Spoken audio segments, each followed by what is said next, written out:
How was getting to watch Noah during the Olympics in those big moments? Are you nervous when you're watching him call a game in the spotlight, or are you able to sit back and enjoy it?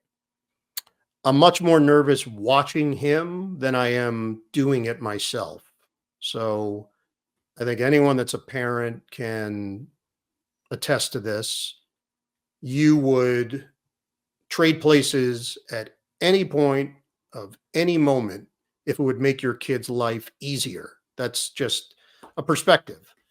And it would be no different than when Noah was in Little League or playing basketball or swimming or tennis.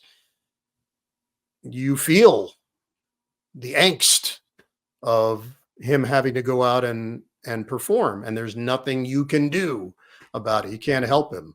So I would equate it to that. I would say it's a little different in that I just have so much institutional knowledge of how this stuff works. And because of that, I know all of the elements of what makes for a good broadcast or what can sidetrack a broadcast in the moment. And being that aware is often not necessarily your friend, but he does not feel those levels of stress that I described. He's really comfortable doing this. It comes across that way. He is a student of this. He cares about it. He wants to do it the right way. This is not someone that's looking to cut corners. So I know the work that he puts in.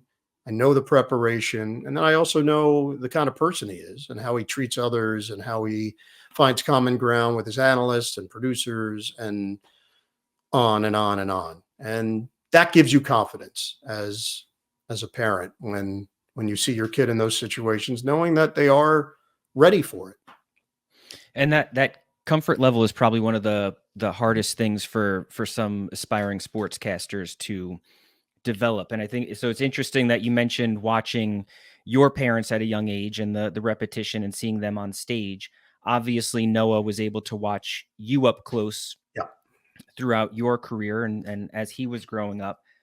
And then there are the nepotism claims that that Joe Buck has dealt with and Kenny Albert and Noah has now received, but that growing up in it and watching it firsthand versus just kind of getting thrown into it in college, um, that's impossible to duplicate or impossible to devalue. I think it does go a long way. Obviously, if you're around it, there's a form of osmosis that seeps in. You've seen it, you know what it's about, you've witnessed it, you've seen behind the scenes, you've seen literally the camera and your father, or the microphone or headset and your father. And there is an eternal benefit from that. And then, look, there is something to be said for ability, natural ability that's in you, that's been passed down, that makes you comfortable in those situations. It doesn't mean that every kid of every broadcaster is destined to do this, and a lot of them aren't interested in doing this. And I think that's a big part of it too, at least from my perspective and for my wife. We really never told him, hey, this is something you should consider. It was always his choice, his decision to figure out what would provide happiness, because that's what we root for. I hate to break it down to the simplest form, but that's really what it is. Yeah. You want your kid to be happy Yeah. in life. Try to figure out what makes you happy and then follow that path. And I know it's much more intricate in that than that in life. I get that. But sometimes it's as simple as that.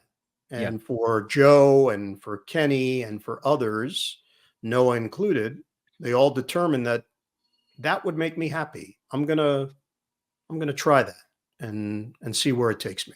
Yeah. I mean, it seemed like it was near unanimous on social media how good Noah did during the Olympics.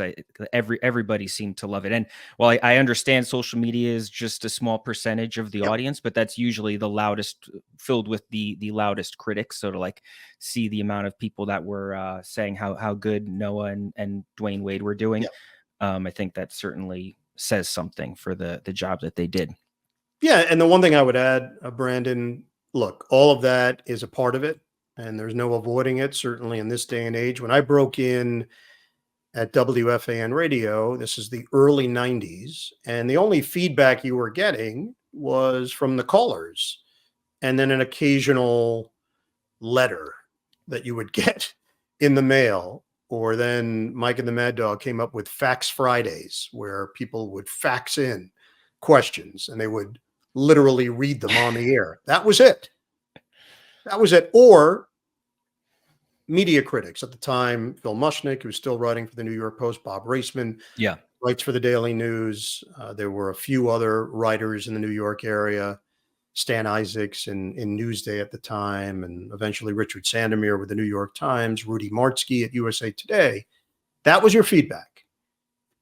And what it taught me at that point that I still subscribe to today is self-criticism is still going to be number one. That's the top aspect of this.